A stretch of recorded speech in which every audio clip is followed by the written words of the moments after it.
Media is an essential part of today's world. At the University of Illinois College of Media, our students are curious and creative, innovative and engaged, and they're charting a bold new course.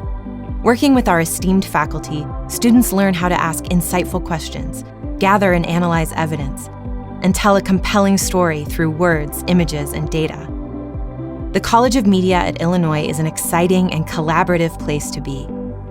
Students run news broadcasts and publish articles, shoot and edit cinematic videos and documentaries, and premiere them at our film festival, create strategic advertising campaigns for real-world clients, design virtual reality apps, and contribute to cutting-edge research. Through experiential learning, our students develop the diverse set of skills necessary to navigate the ever-changing media landscape. The College of Media prepares the next generation of leaders who will shape our fields and industries for decades to come.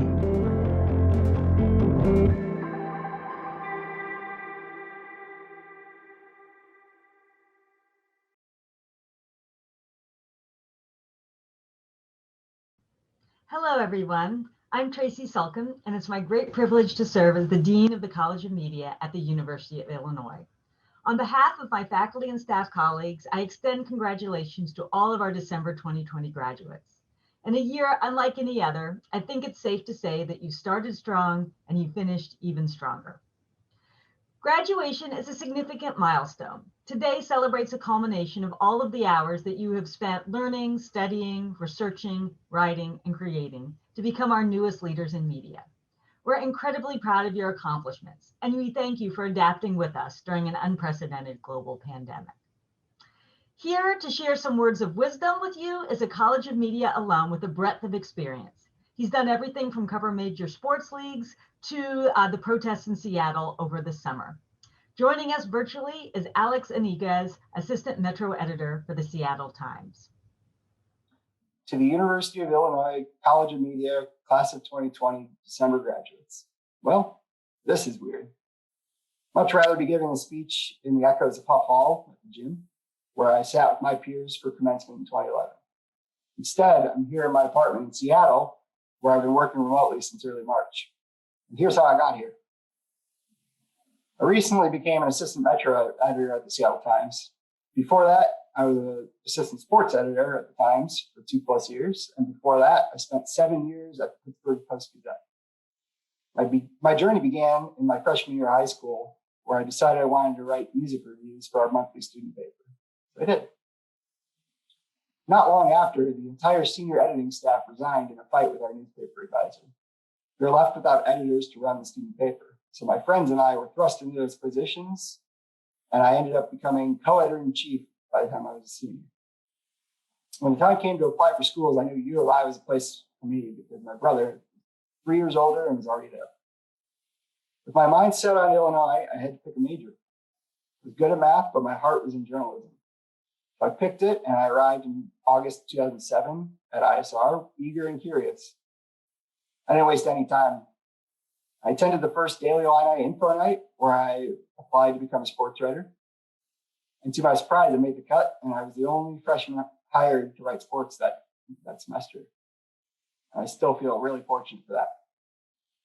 By the time I was a senior, I was worried about my employment. I hadn't had any internships, maybe some on-campus opportunities, but Professor Jennifer Follis's editing class changed my life.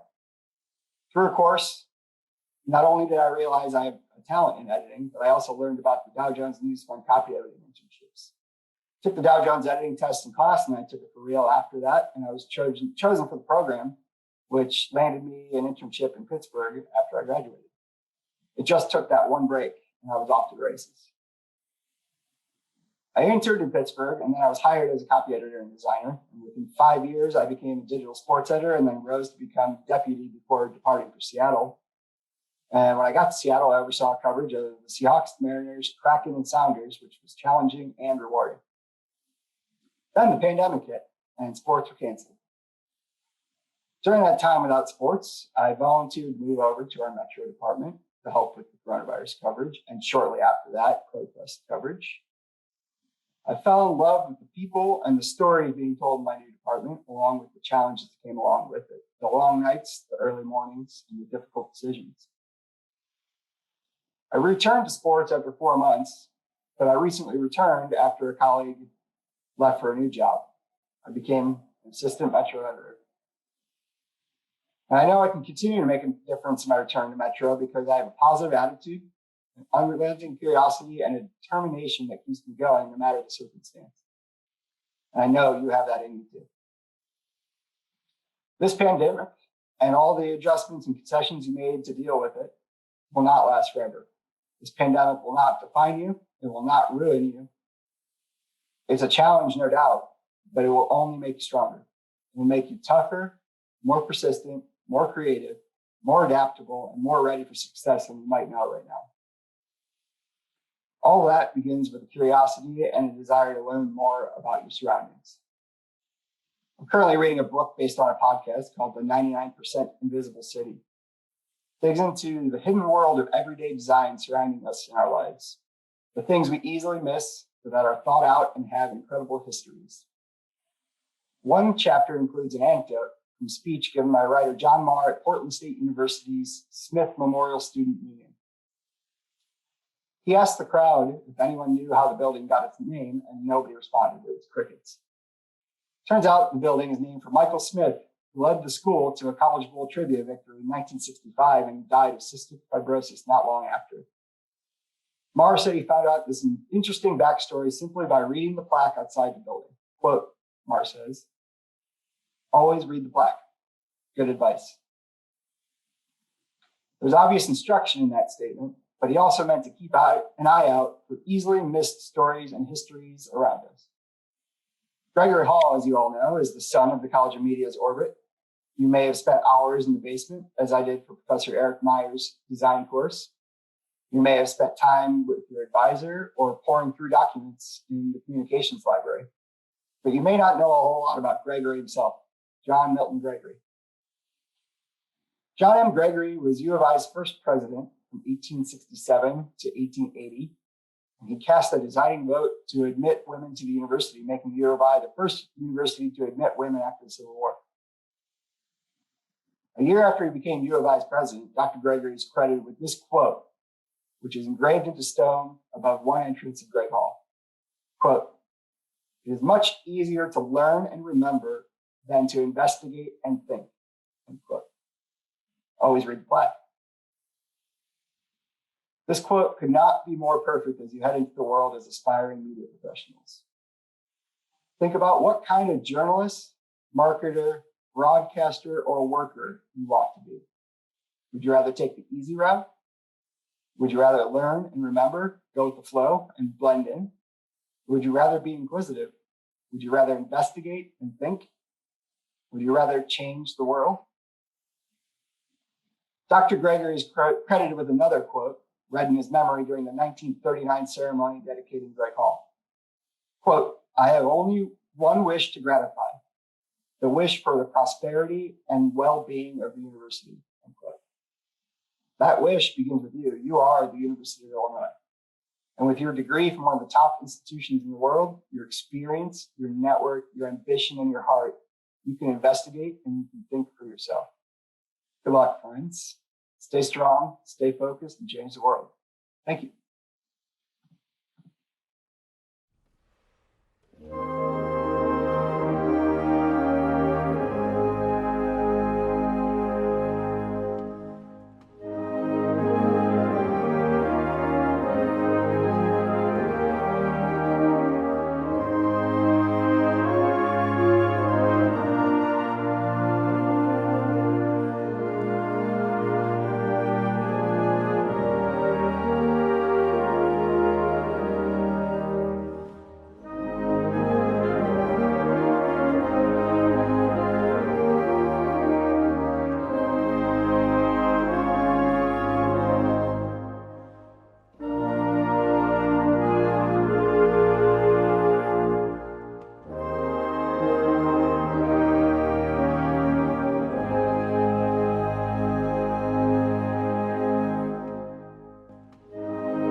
just like Alex, you all are now part of a prestigious group of Illinois alumni who are influencing and shaping the world of media.